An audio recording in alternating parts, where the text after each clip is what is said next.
دوستو آج کا انگلش ورڈ ہے ٹائملی۔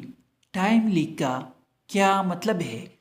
آئیے سیکھتے ہیں آج کی اس چھوٹی سی ویڈیو میں۔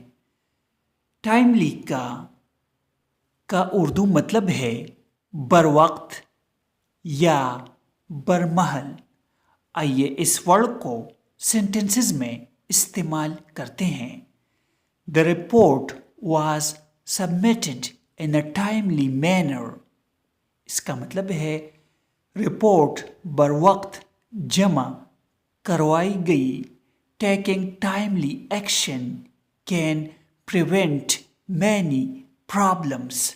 بروقت اقدام اٹھانا بہت سے مسائل کو روک سکتا ہے۔